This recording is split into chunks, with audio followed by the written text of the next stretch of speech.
সুপ্রিয় দর্শক, আপনারা কি টবের গাছে এই রকম লেবু ফলাতে চান? তাহলে লেবু গাছ প্রতিস্থাপনের ওপর বিশেষ নজর রাখতে হবে। তা আজকের বিষয়। গরমে লেবু গাছ আনার পর কিভাবে বাড়িতে বাঁচিয়ে রাখবেন, অর্থাৎ ডবল পটিং কিভাবে করে রাখবেন। দেখুন, এটা ডবল পটিং করা ছিল। এই ডবল পটিং লেবু গাছটি আমরা প্রতিস্থাপন করব। তা সেই প্রতিস্থাপনের ভিডিওটি দেখে নেওয়া যাক। অর্ধেক পরিমাণ ঝুরঝুরে মাটি। এই মাটিটি বর্ষার কারণে একটু ভিজে আছে। আপনারা চেষ্টা করবেন শুকনো মাটি ব্যবহার করার। এবং অর্ধেক পরিমাণ মাটির সঙ্গে অর্ধেক পরিমাণ ভার্মি কম্পোস্ট অথবা গোবর সার নিতে হবে। এটি আমার গোবর সার। গোবর সার নিতে হলে কম করে 1 বছর পুরানো পচানো গোবর সার নিতে হবে। দেখুন, আমি অর্ধেক গোবর সার এবং মাটি নিয়ে নিয়েছি এবং তার সাথে দেব হাড়ের গুঁড়ো। এই হাড়ের গুঁড়ো একটু বেশি পরিমাণে দেব। আমরা এখন সরিষার খোল বা বাদাম খোল, কোনো রকম খোল আমরা ব্যবহার করব না। নিম খোল সামান্য পরিমাণ দেওয়া যেতে পারে। তারপরে দেব সিঙ্গেল সুপার ফসফেট। আমরা খোল দেব না, এর কারণ হলো খোল দিলে খোলের যে হিট, সেই হিটে গাছ বসানোর সাথে সাথে মারা যায়।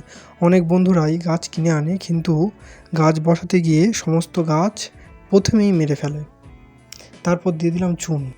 এরপর সবগুলোকে একত্রে ভালোভাবে মিশিয়ে নিতে হবে। তাহলে আমি দিলাম মাটি, ভার্মি কম্পোস্ট, হাড়ের গুঁড়ো,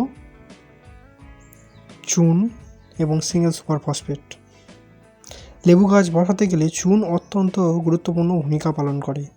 গাছের রোগ প্রতিরোধ ক্ষমতা বৃদ্ধি করে। এই বিষয়ে আমার চ্যানেলে আরেকটি ভিডিও রয়েছে। মাটিগুলি ভালোভাবে মেশানো হয়ে গেছে দেখুন। এরপর গাছটি প্রতিস্থাপন করব। এই গাছটি আমি গ্রীষ্মে কিনে এনেছিলাম, তখন গাছটির বেহাল অবস্থা হয়ে গিয়েছিল। এই দেখে তারপরে আমি গাছটি ডবল পটিং করলাম, অর্থাৎ গাছটির যে পলি ব্যাগে ছিল সেটি না কেটে সম্পূর্ণ যেরকম এনেছিলাম সেইভাবে বসিয়ে দিলাম।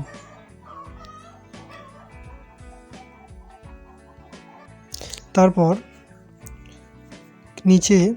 টবের নিচে কিছু পরিমাণ মাটি দিলাম।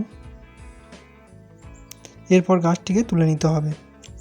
গাছটি কিছুতেই উঠতে চাইছিল না। তারপরে ভালোভাবে ধরে গাছটিকে তুলে নিলাম। দেখুন, কারণ গাছটির অনেক শেকড় প্যাকেট ছেড়ে বাড়িয়ে এসেছে। এরপর পলিব্যাগ থেকে গাছটিকে বার করে নেব।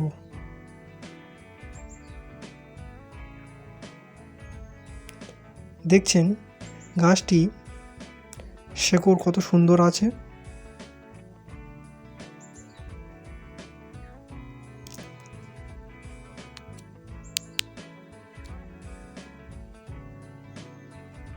এরপর গাছটি বসিয়ে দেব।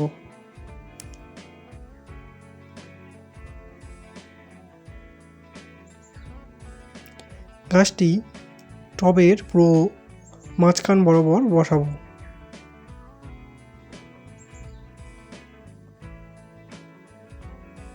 চারিদিকে মাটি ভরে দেব। গাছটির গোড়ায় কোনো ঘাস লতা থাকলে সেগুলিকে কেটে তুলে দিতে হবে।